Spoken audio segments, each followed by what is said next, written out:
Hi guys! Good morning! Happy Sunday! Early birds tayo today. Andito na tayo ngayon sa Love Me Again Market. And where's the price there? So sobrang aga pa ngayon. 5:51 at nandito na kami sa kadahilan ng dapat sana darating dito ng 7 o'clock. But it's still hindi pa nga 6 ay nandito na kami because we are going to 2 different places today. Kwento ko sa inyo sa sasakyan kasi kailangan ko nang umalis, guys. Ate, mama, kiss. Bye-bye. Bye-bye. You help daddy, okay? Yeah. See you, Bob. See you soon. I'll be back before you finish because we finish at 11, but I still have to drive home at 11 and then we'll come here. It's not. Oh, yeah, it's pretty cool. At this now. Drink water, ha? I will. Love you, Mama.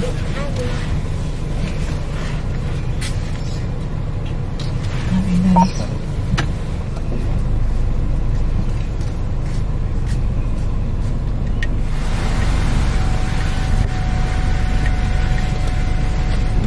Ganito kasi yung takbo ng istorya, guys.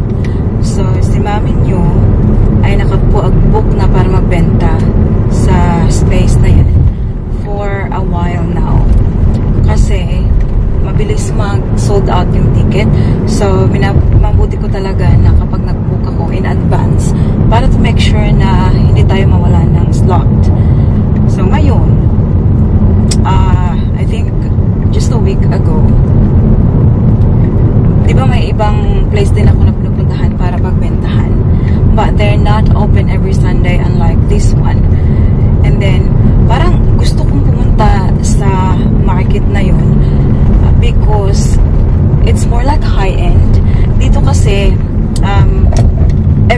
parang everything, like from cheaper to like, you know, higher prices.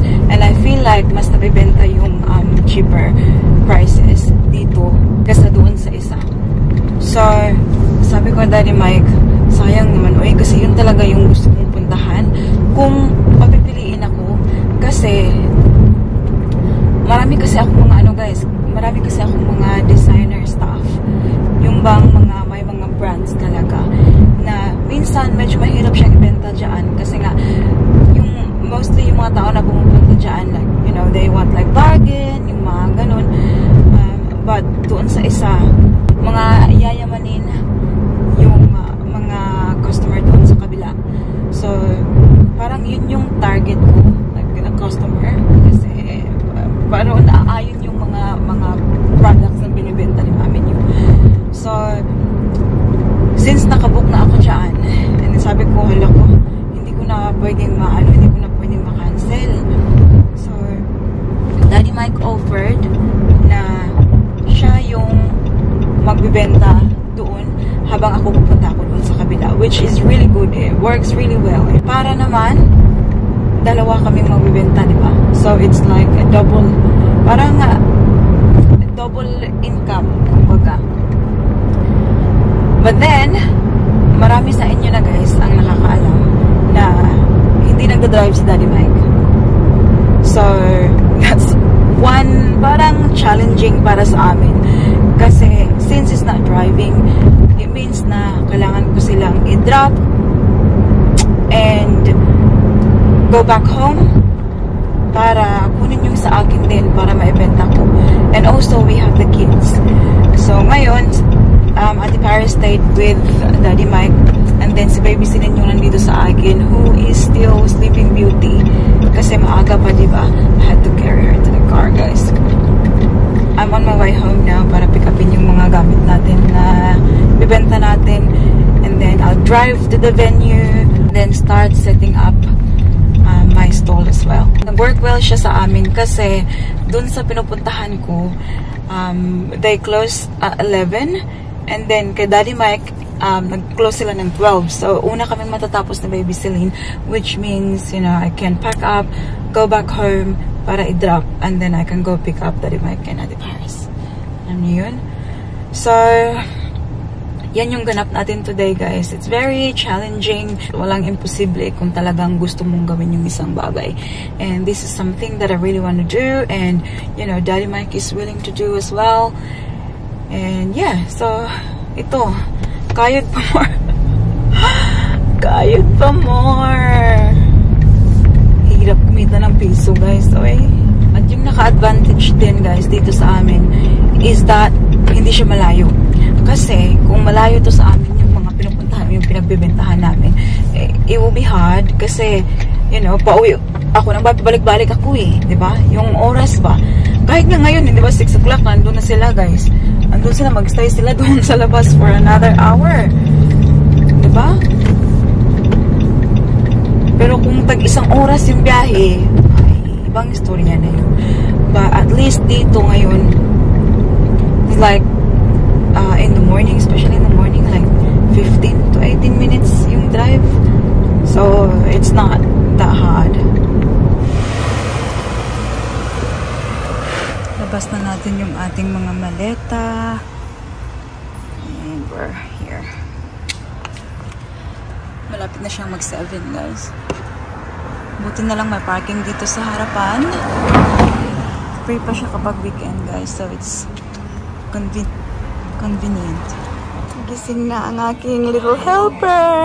Maganda ang kanyang gising. Happy ang aming baby. Ay, ayan na. So, nalabas ko na yung iba, guys. Ayan. Just have to bring these in. Kunin ko muna yung sapatos ng bata-batuta. Did you have a good sleep? She's very happy, guys. Kasi, gusto niya talagang sumama sa akin magbenta. Diba, nak? You love going to work with Mama? Kasi nung sa Ate Paris, yung dinadala ko, sinasabi niya sa akin, Mommy, can I go to work with you too? Ayan. Nangyari na talaga, anak. Good girl.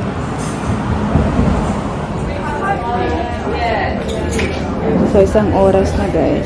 Tingnan niyo ang ating Baby Celine. Ayan. Binigay ko sa kanya yung phone just now para makapaglaro siya kung siya mong board. Here's our setup here. Kita ko sa inyo yung we got Louis Vuitton. Alam kong Louis Vuitton. Maraming mga sellers today, guys, kumpara nung last time. Look at these dresses. Sobrang ganda, grabe. Grabe, ang gaganda ng mga dresses, guys. Kaya nga lang, talagang may presyo. How are you? Yeah, I feel like... Lady!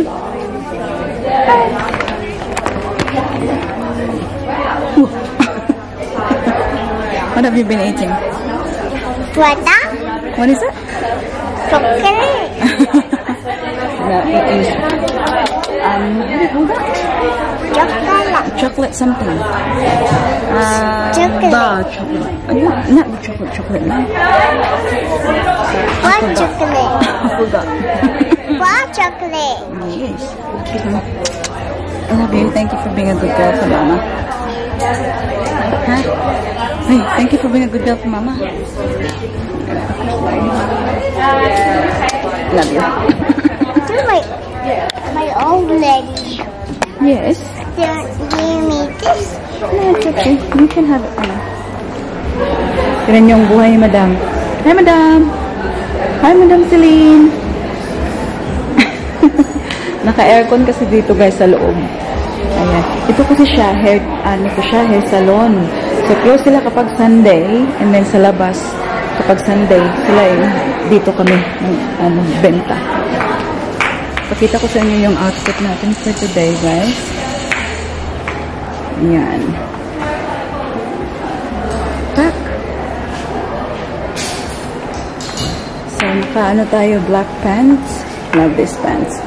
And then, the parang corset top siya from Zimmerman. At ito, Ito yung nangyayari, guys. Nagbenta ka dito, pero ang dami kasing benta rin ng mga design. Ano ba? Mga fashion. Kaya, minsan di mo maiwasang makabili din. Sounds nice.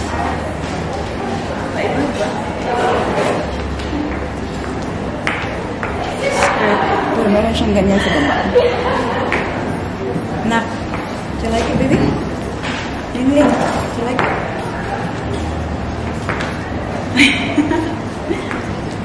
Should Mama buy it?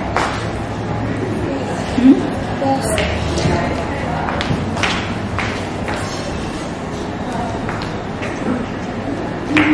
Okay, I'll get this one. Like this. Yeah, how about you? Yeah, I do. Yeah, it looks like it's a trench coat, and I love it. Yeah. It has died down now. So kanina, sobrang daming tao kaninang first hour. Ngayon, medyo hindi na siya busy. It's been quiet.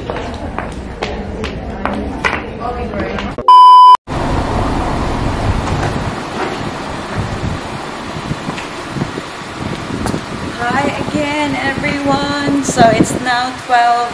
Kakauwi lang namin ni Baby Celine, guys. And I'm just unloading the car kasi tayo ay pupunta na naman doon kina Daddy Mike para pick upin sila. So natapos na sila. They're currently packing. And then, yeah, naghihintay sila sa labas para ma-pick up namin sila. Lagi na. Ito, ay, nasa ilalim. Yung isang Louis Vuitton, guys, na bag, hindi po man siya nabenta doon. But I sold it online. So that's very good thing about, like, you know, selling online as well. Because anytime, you could sell it. So even though hindi ko nabenta doon sa pinagbentahan ko, nabenta ko naman siya. Yun lang.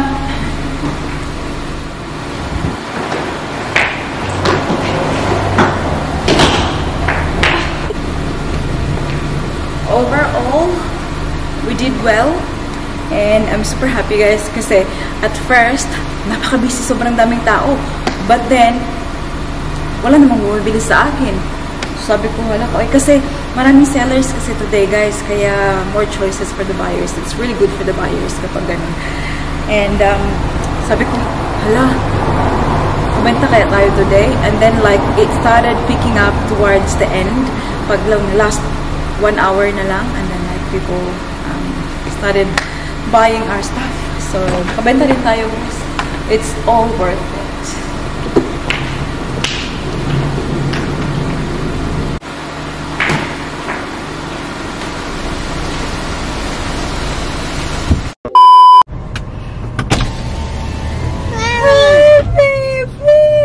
I love your hat. Thank you. Someone gave Oh it no, to Bob, me she's for sleeping. free. Someone gave it to me for free. Oh, really? Aww. Did you say thank you? Yeah. Anyways, I made a new song. Can I look at it? I made a new song. Did you? Okay, come Called na. You're in My Heart. What is it? It's called You're in My Heart. You're in my heart. That's good, Mama. She's got lyrics about when I left you in LA. Bob, I swear to God. Ask her about her lyrics. Okay, honey. I want to listen Ati, later. what's the part about LA? Tell mommy. Leaving, Gums, oh. leaving LA so sad. No. Leaving LA so sad. I'm like, she's like, how do you spell LA? And I'm like, what do you mean? Yeah. Ah, kasi today, guys, Free. ano kasi dyan today, mini-me. So, yung mga pang-kids. We didn't even need One to size, pay. my $5. Oh. We didn't need to pay. She gave it to us for free. That's good, sweetheart. You've been a good girl to Daddy? Yes. Okay, I'm gonna have Daddy. Lift your legs, Lenny. Thank you. Did you have fun with Mama? You love the design? Can you show them the uniform? Wanna say hi? Hi. You. Okay, so we're going to go now. Let's have 20 pieces of quickie wings. Yes, please. I'm so tired, guys. I'm so sleepy. What's wrong, Elaine?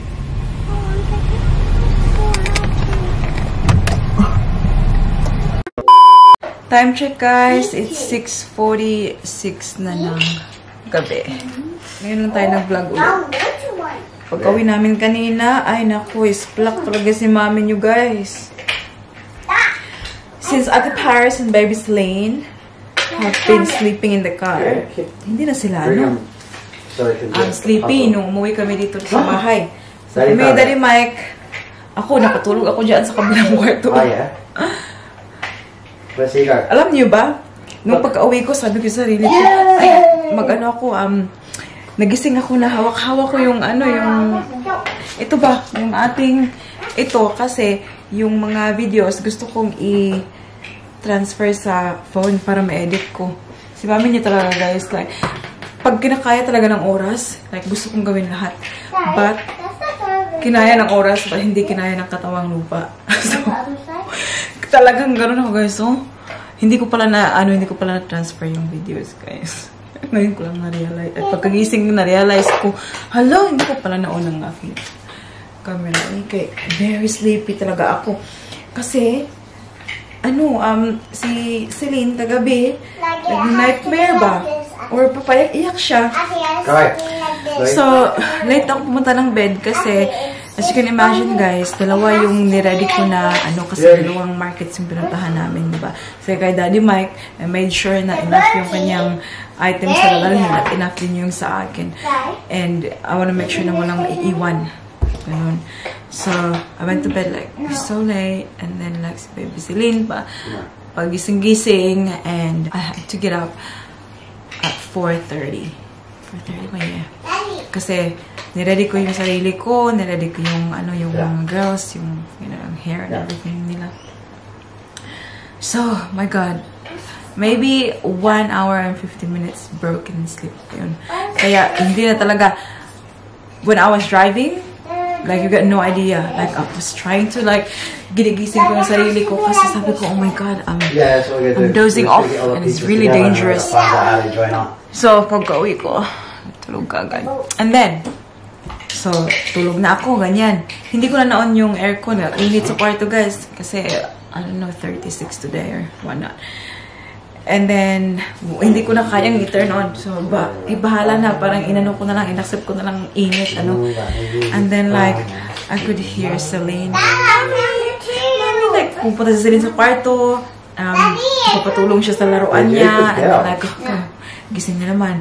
And then, like, I tried to go to sleep. Like, oh, Mommy, can you put something on TV? Oh, my God. And then, the last na yung nagpagising talaga sa akin na kailangan ko nang bumangon. Si Baby Celine, nasa bathroom. And, she was trying to wash her hands. So, Mommy! Help! Help! Diyos ko, Lord. So, agad-agad, bumangon ako, guys. Natakot ako. Hugas pala ng kamay, guys. And, the floor got wet and everything. Just like, my goodness. Anyways, magluluto tayo ng kakainin natin ngayon. Actually, ito pa Ate Paris din, hindi ko lubet. Ako, meron akong ganito. Ang tawag dito. Pwede ko ito? Oh, yeah. Feb 8. Beef curry. So, magluluto ako ng kanin. For that. And then, some meat for Celine. At yung mga girls with Daddy, they're playing puzzles. Look at this. Yes. I found bird. Kailan pa kaya yun sila matapos? Ang dami. Yeah. Good night, everybody. Good night, everybody. Yeah, Ate Paris is going to her room now. So, hindi sila magkasama.